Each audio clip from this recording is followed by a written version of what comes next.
Oh haleluya. Kerinduan kami untuk tinggal dekat Tuhan. Senantiasa tinggal dekat-Mu.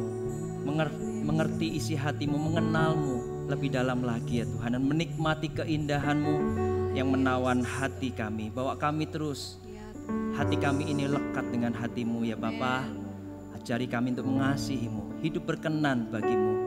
Terimalah pujian ini dari hati kami. Seruan bahkan betapa hati kami merindukan Engkau. Ya Tuhan. Berkenanlah ditemui atas setiap kami, bertahtalah atas setiap puji-pujian umat-Mu.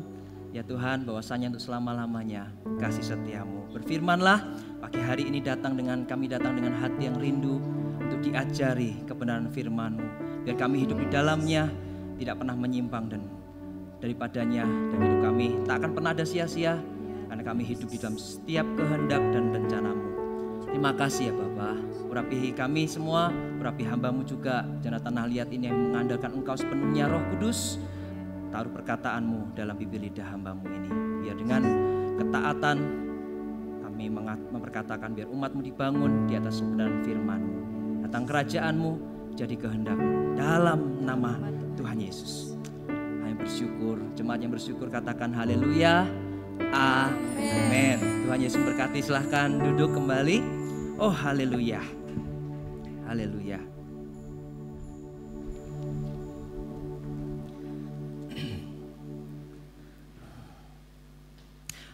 Shalom, selamat pagi. Apa kabar semuanya?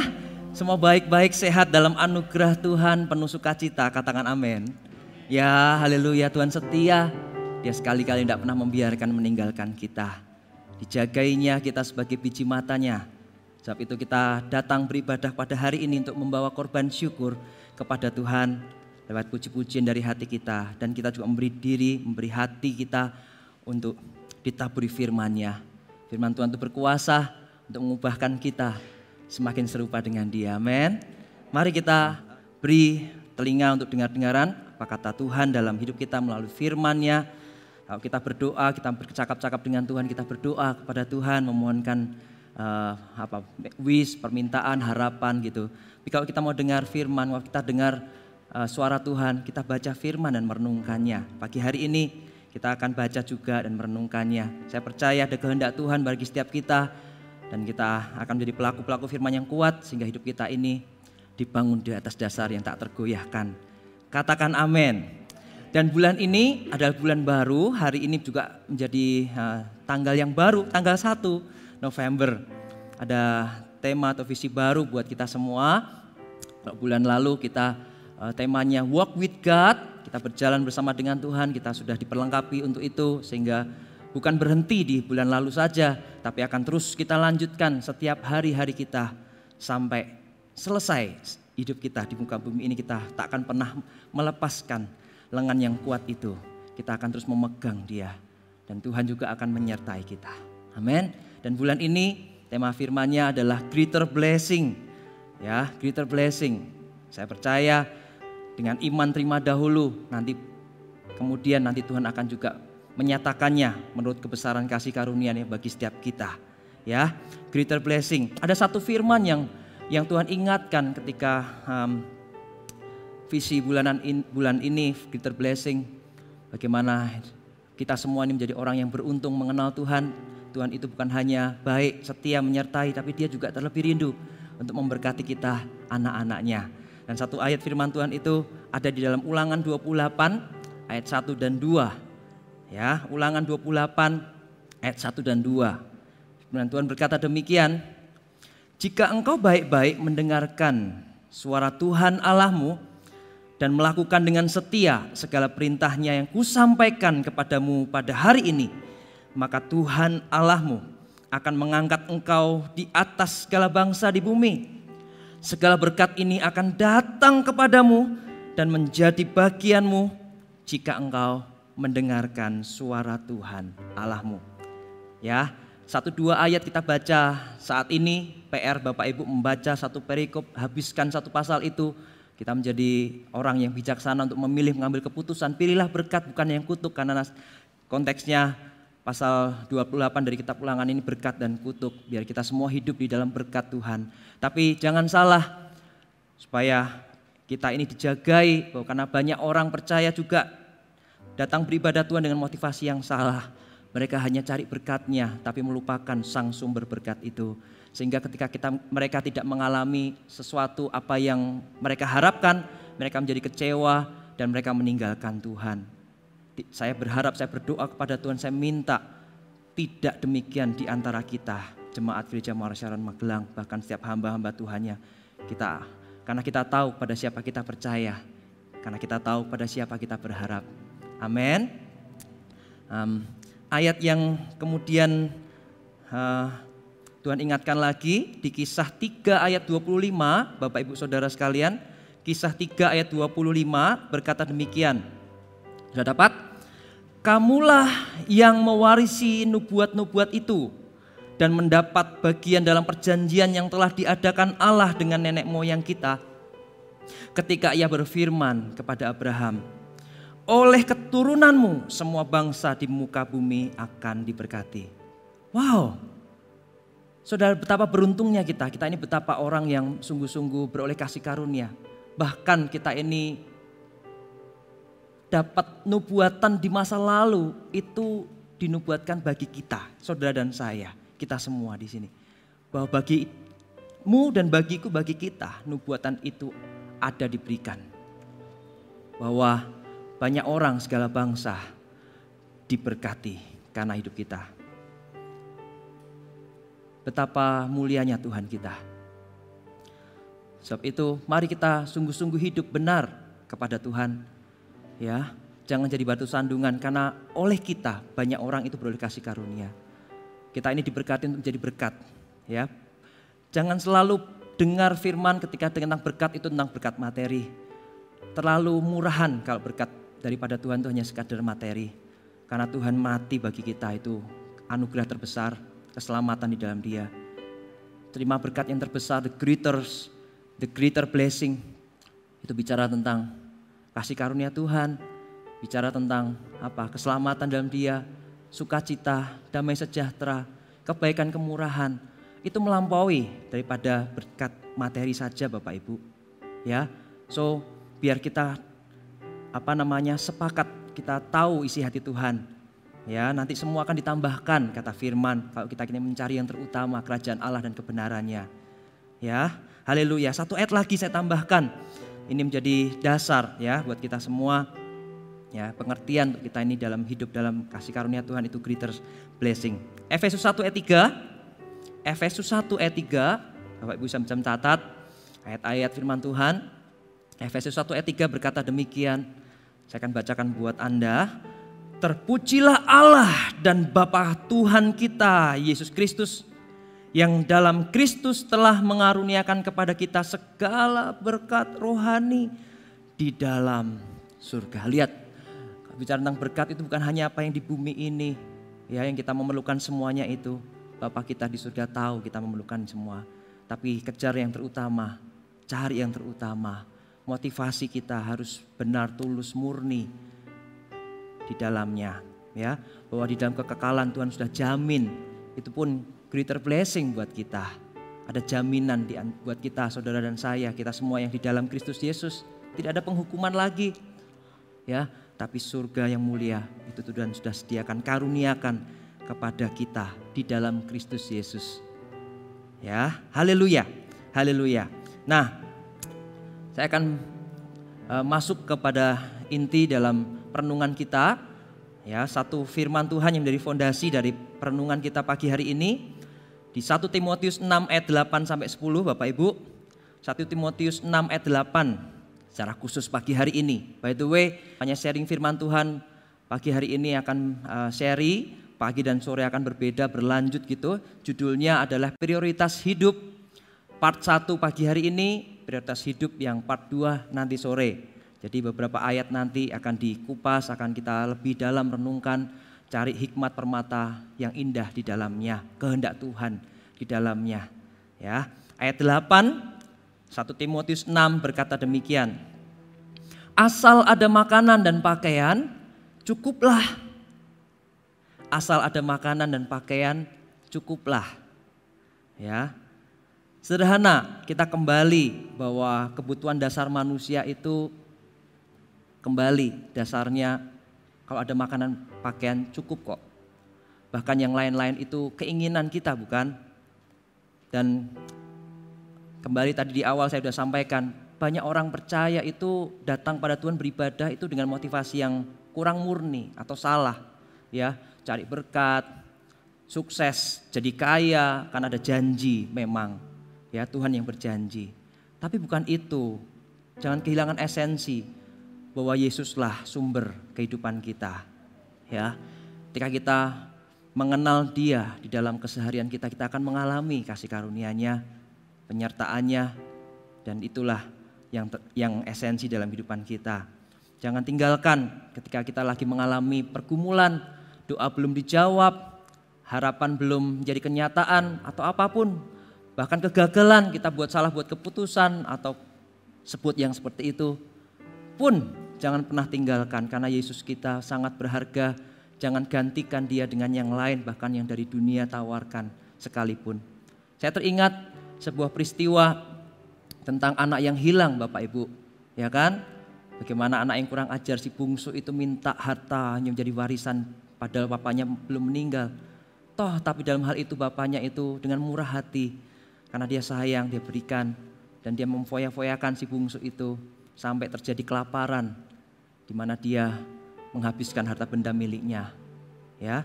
Dan disitulah dia akhirnya terpuruk keadaannya, dan dia menyadari, dan dia bangkit dan menyadari keadaannya yang kondisinya minus seperti itu. Dia mau kembali kepada Bapa. Lihat, ketika dalam keadaan seperti itu, Tuhan tuh loh, itu adalah Bapa kita yang sempurna, Bapa kita yang kekal. Anak yang kurang ajar sekalipun ketika datang kembali, masih jauh bapaknya lari menyambut, memeluk dan menciumnya. Padahal sudah bau babi, ceritanya kita sudah tahu, ya kan? Tetapi lihat, ketika ada pertobatan hati yang menyesal dan mau kembali pada Tuhan, maka hal itu berharga. Tuhan pandang mulia dan Tuhan memulihkan keadaan dia, diangkat kembali, dipulihkan. No, kamu tetap anak. Bukan, padahal dia motivasinya, jadikan aku salah satu orang upahan Bapa saja. Tapi tidak, lihat, Tuhan itu begitu sayang sama kita. Jadi kalau kita baik-baik, enggak dalam persimpangan untuk pilih berkat atau kutuk atau dosa, enggak berdosa, jangan pilih yang itu, ya. Sebab ingat, ada pribadi yang mati buat kita, namanya Tuhan Yesus. Jadi ingat, hidup kita ini sudah ditebus, sudah menjadi milik Tuhan, bukan kita lagi. Jangan salibkan Tuhan untuk kedua kali, ya. Jemaat, biar ketika kita dengar seperti ini, kita diingatkan kembali bahwa kita ini miliknya Tuhan. Seperti itu. Sekalipun anak bungsu itu seolah-olah membuat sakit hati bapaknya, tapi dalam hal ini Bapa itu, yaitu Tuhan, diumpamakan, dia tetap mengasihi. Dan ketika kondisinya terpuruk saat itu, dia menyadari, aduh kok seperti ini ya. Dia merasa kok bodoh sekali saya keluar dari rumah Bapa, keluar dari perlindungan kasih karunia Tuhan, maka bangkrut, maka kondisinya terpuruk kan. Tapi ketika dia menyalahkan dirinya itu, aduh sudah, aku tidak bisa lagi. Aku ingat orang-orang upahan Bapakku aja hidupnya lebih baik daripada aku di sini, ya.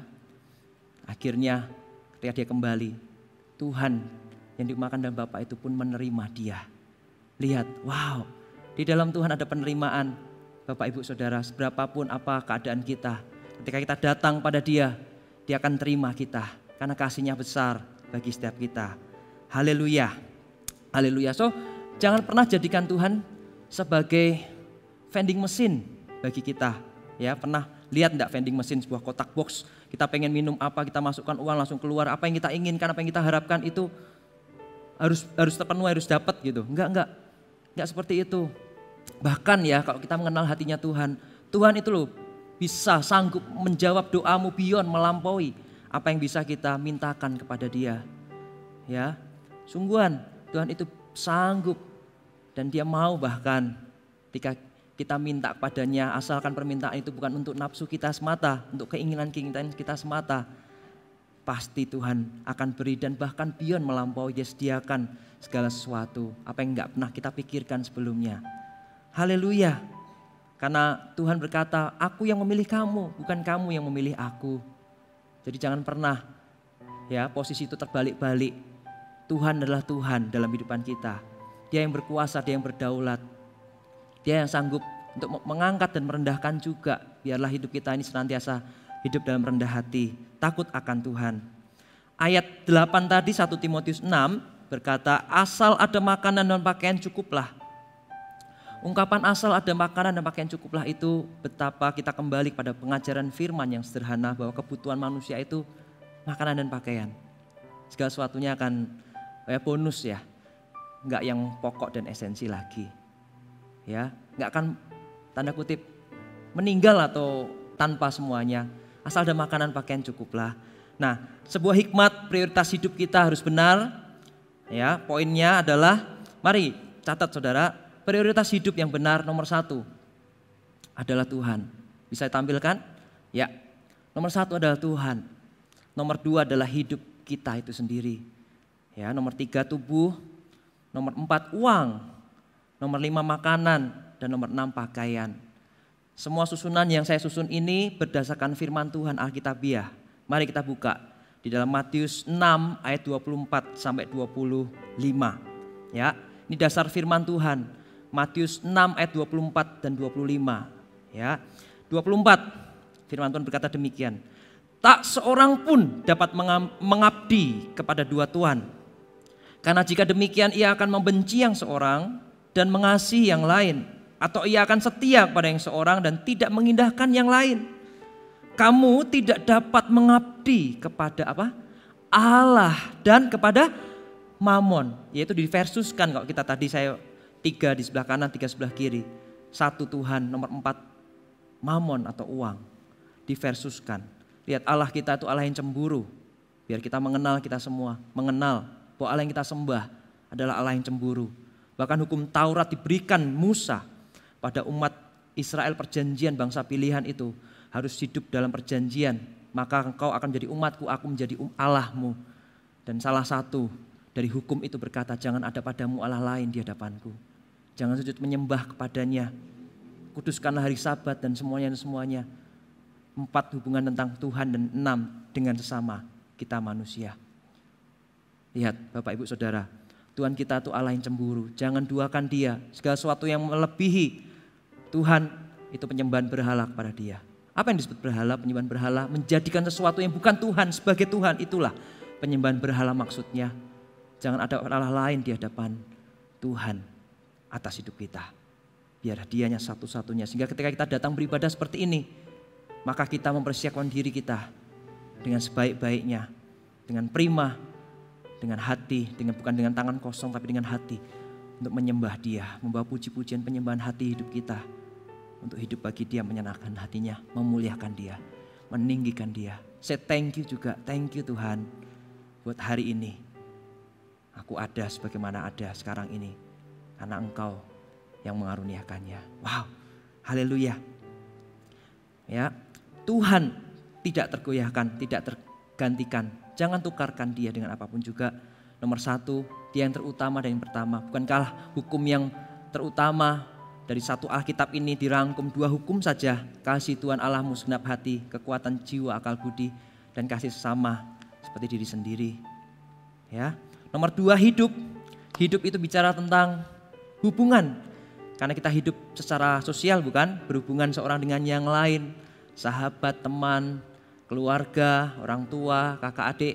Kita berhubungan sama. Hidup kita itu lebih berharga. Hubungan itu lebih berharga. Tempatkan hubungan itu lebih di atas. Bukan sekedar makanan apa yang kita bisa rasa saja. Ya. Kalau ada proses beda pendapat atau gimana. Konflik kecil, konflik besar sama saja.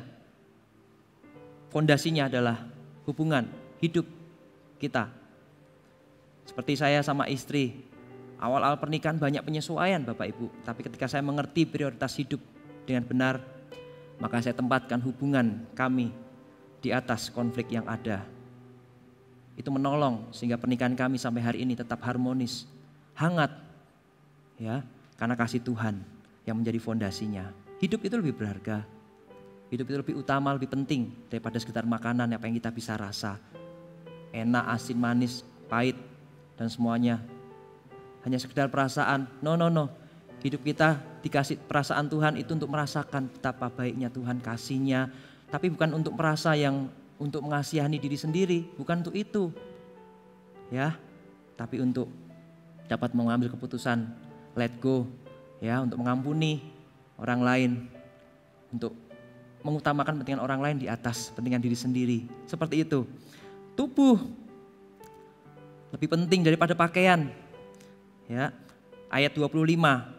Saya belum baca tadi, saya akan bacakan. Karena itu aku berkata kepadamu, janganlah khawatir akan hidupmu, akan apa yang hendak kamu makan atau minum. Dan janganlah khawatir pula akan tubuhmu, akan apa yang hendak kamu pakai. Bukankah hidup itu lebih penting daripada makanan? Hidup lebih penting dari makanan. Dan tubuh itu lebih penting, tubuh, daripada pakaian. Lihat, apa yang bisa kita pakai? Aksesoris semua, pakaian, apapun yang ada melekat pada tubuh kita ini. Itu hanya tambahan saja, aksesoris. Jangan kehilangan esensi bahwa tubuh ini lebih penting, kesehatan kita contohnya. Itu lebih penting. Kalau tubuh ini sudah sakit, maka semua yang kita bisa lekatkan di tubuh ini, aksesoris semuanya, akan tak berguna. Buat apa? Tubuh ini sudah lemah, tak berdaya. No, jangan ambil prioritas yang salah dalam hidup ini. Mengertilah bahwa tubuh ini lebih penting daripada pakaian. Jangan kejar yang sia-sia. Ya.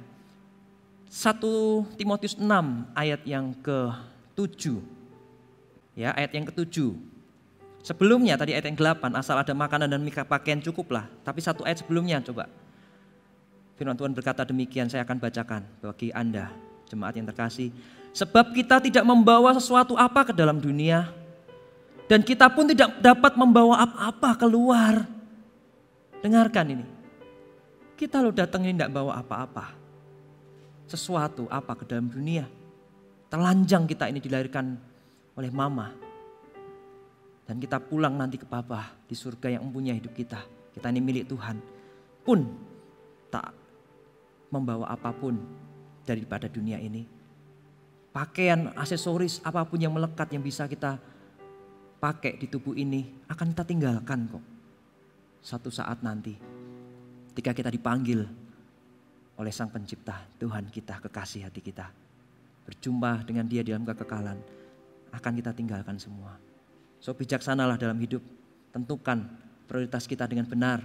Nomor 1 Tuhan, jangan pernah gantikan. Nomor 2 hidup, ya. Nomor 3 tubuh, mamon, uang, kita perlu. Tetapi jangan gantungkan kebahagiaanmu padanya.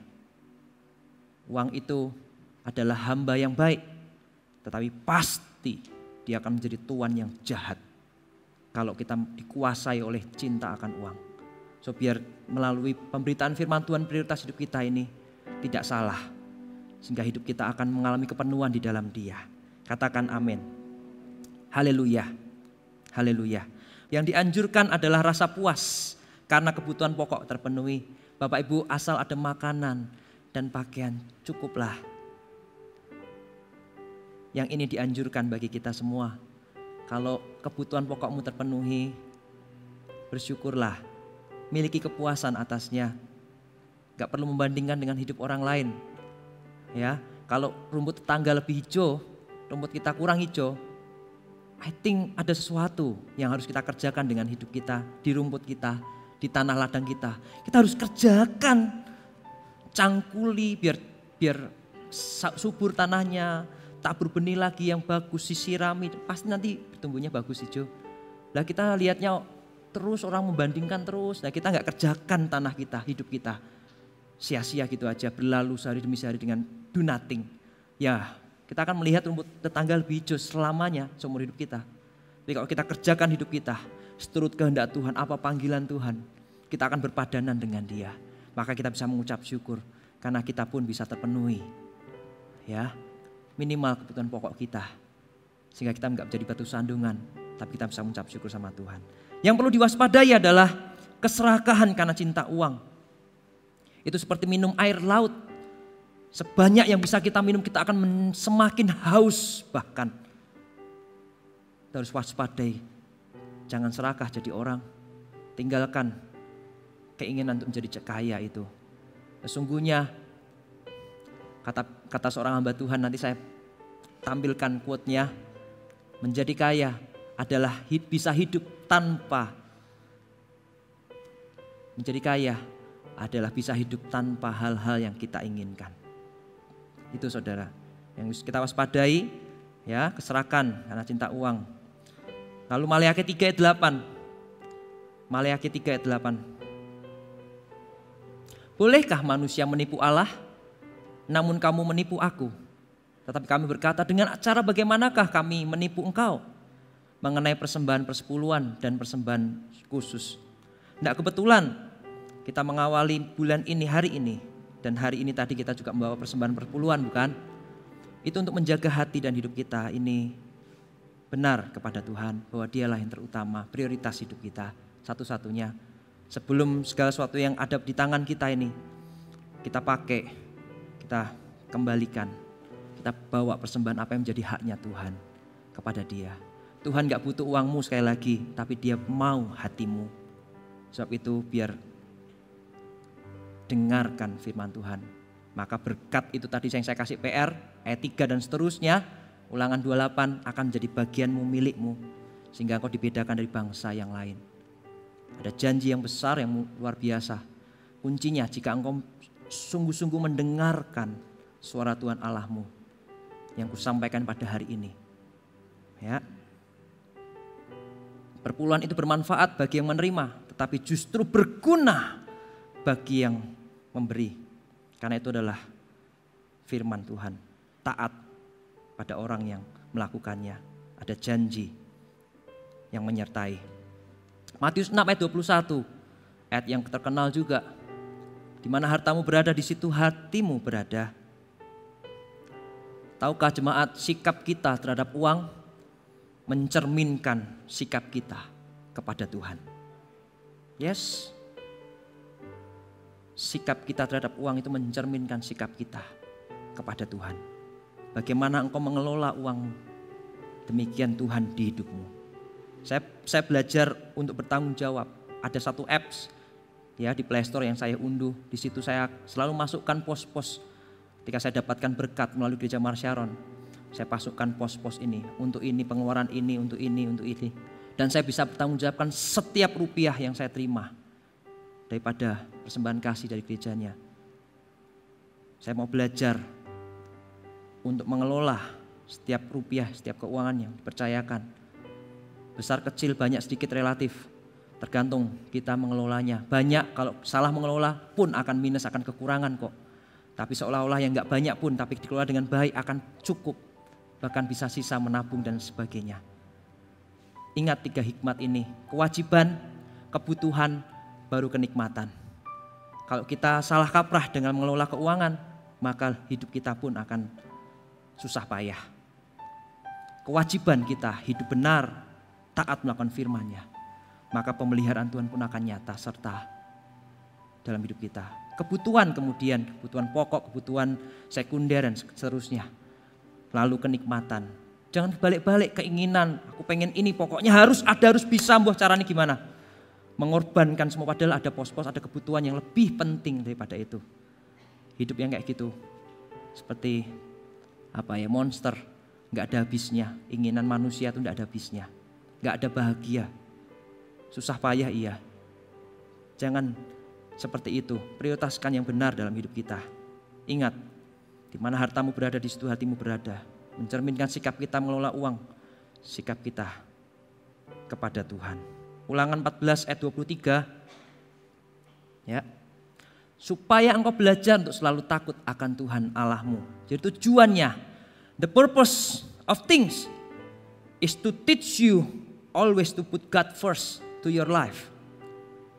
Tujuan dari segala sesuatu yang diberikan Tuhan, dikaruniakan pada diri kita, tujuan dari segala sesuatu yang kita miliki semuanya ini.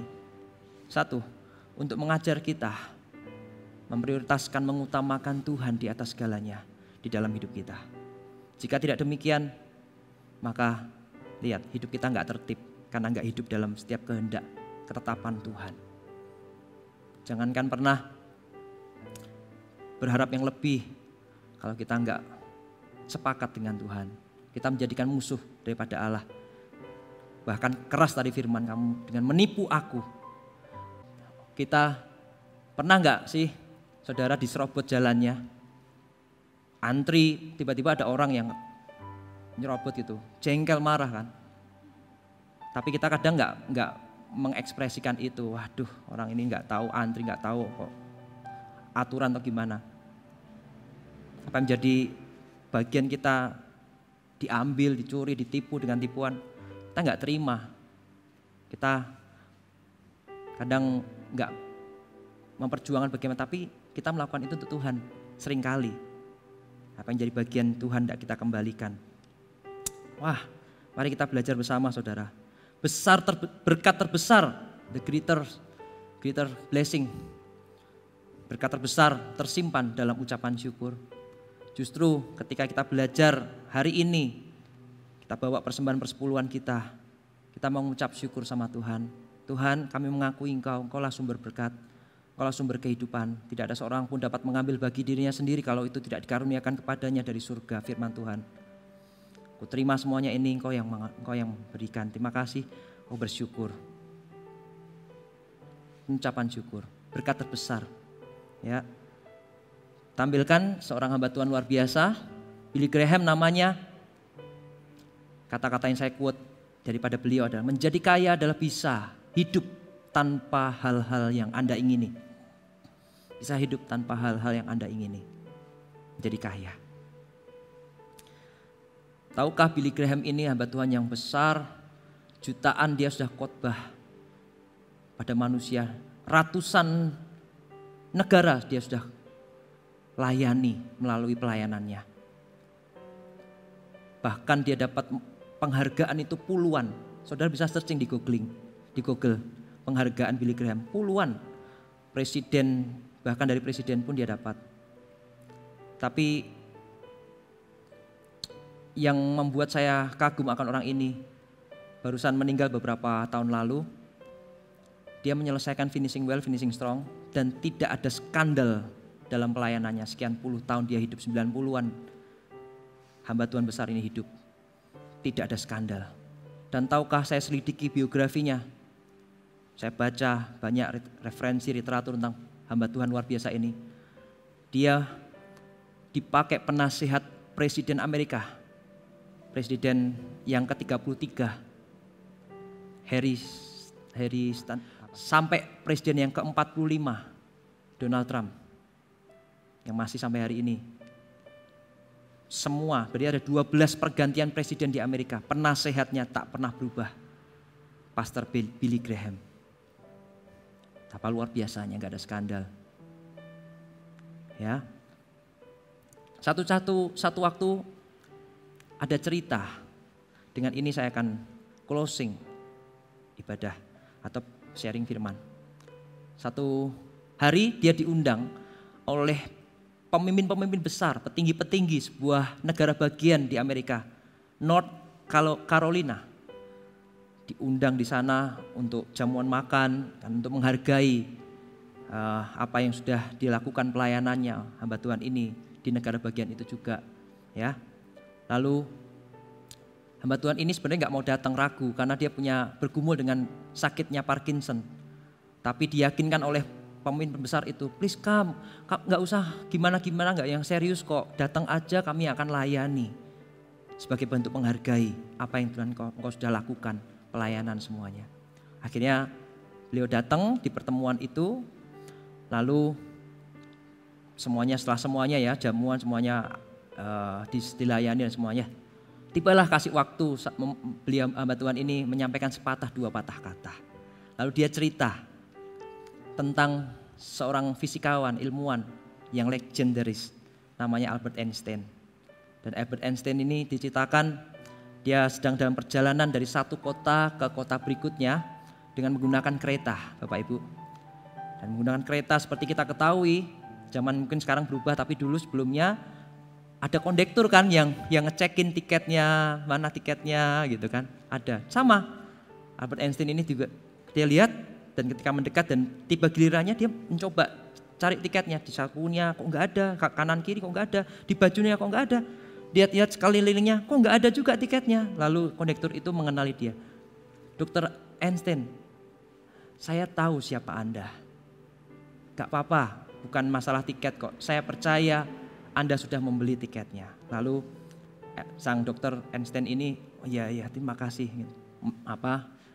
mengangguk gitu dan melanjutkan si kondekturnya kembali. Lalu tiba di kota tujuan, lalu dia mau berhenti di perhentian kereta itu, lalu dia berbalik dan ketemu sama si kondektur tadi. Saya mengenal Anda, Dr. Einstein, jadi lupakan, gak apa-apa tiketnya, saya yakin tiket Anda sudah membeli. Ternyata tiketnya di bawah tempat duduknya ternyata. Nah, lalu jawaban Dr. Einstein ini kepada kondekturnya, ya saya juga tahu siapa saya, tapi saya nggak tahu kemana saya pergi. Dia ngomong gitu. Lalu dengan cerita itu, sang pastor Billy Graham ini melanjutkan pada audiensnya waktu petinggi, pemimpin besar daripada negara North Carolina.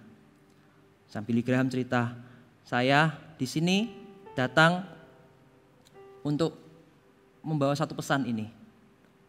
Anda mungkin tahu saya juga tahu siapa diri saya. Tapi saya juga tahu kemana saya pergi. Saya kesini, kemarin saya beli 2 setelan baju baru. Yang satu saya pakai untuk hari ini, untuk menjumpai Anda sekalian. Yang satu setel lagi saya persiapkan untuk hari penguburanku. Karena saya tahu saya akan pergi kemana. Saya bukan hanya tahu siapa saya, tapi saya tahu kemana saya akan pergi. Wow, cerita itu sungguh menggugah saya. Wow, dia tahu tujuan hidupnya. Bahkan di tengah-tengah kondisi yang sudah lemah tubuhnya, dia pun masih melayani mereka semua dan memberikan nilai kepada mereka semua. Bapak Ibu, ada hal yang tidak bisa dibeli dengan uang, banyaklah. Bapak Ibu mungkin sudah banyak dengar juga dari orang-orang. Kebersamaan, tidak bisa. Kesehatan, tidak bisa. Kerukunan, berapapun banyak uang yang kita miliki, tidak bisa membeli semuanya itu. Justru bukan kebahagiaan kita ditentukan kalau kita melihat berapa banyak saldo kita di deposito. Atau sedikit, kalau banyak lah happy, kalau sedikit nggak happy. Atau kita bisa berlibur ke mana-mana, ke luar negeri atau kemana, kita bisa happy. No, nggak ditentukan itu Bapak Ibu. Atau bagian kita juga bukan ditentukan dengan hal-hal yang tidak esensi seperti itu. Ya, mari renungkan firman Tuhan ini. Mari renungkan baik-baik. Hitung setiap berkat Tuhan yang tidak bisa dinilai dengan uang. Kalau engkau masih bisa bersama suami istri, anak-anak, maknai dengan benar. Kebersamaan nggak bisa dibeli. Kerukunan juga. Kalau nggak rukun, sebuah keluarga yang nggak rukun, kakak adiknya atau siapa nggak rukun. Bahkan uang yang kita bisa beri, ayo kamulah gini-gini. Kalau orang itu karena egonya nggak bisa, pasti akan tetap aja nggak rukun. Tapi kalau kita bisa rukun, kasih mesra Kristus mengalir, wow betapa indahnya. Dan justru kesanalah Allah memerintahkan berkat-berkat kehidupan sampai selama-lamanya. Haleluya. Biar kiranya firman Tuhan ini menjadi perenungan buat kita semua, mengawali perjalanan kita 1 bulan ke depan untuk mengalami greater blessing. Dan nanti ibadah sore saya akan lanjutkan part kedua, beberapa ayat yang ke-9 dan 10 nanti akan berbicara banyak buat kita semua. Ada hikmat Tuhan yang mengalir. Please come. Dan mari kita hampiri Tuhan di dalam doa. Haleluya. Terima kasih ya Tuhan buat firman-Mu mengingatkan kami kembali. Firman-Mu ini seperti timbangan yang kembali dikalibrasi supaya berfungsi, menunjukkan tepat untuk apa kami hidup, tujuan hidup kami. Seperti kompas yang selalu menunjukkan arah utara. Kalau kompas itu bergeser sedikit derajat saja, maka nggak berguna, bahkan membahayakan orang yang memakainya. Tidak akan menyesatkan seperti itu. Kami mau hidup kami ini berguna, berdampak. Hidup kami ini bukan hanya sekedar diberkati Tuhan, tapi menjadi berkat buat yang lain. Tuhan, terima kasih Kau mendengarkan suara-Mu. Pada hari ini kami mendengar firman. Firman-Mu sungguh menjadi pelita bagi kaki kami, terang bagi jalan kami ya Tuhan. Kami mau terus berjalan bersama dengan Tuhan, semakin kuat sampai rencana-Mu digenapi dalam hidupan kami.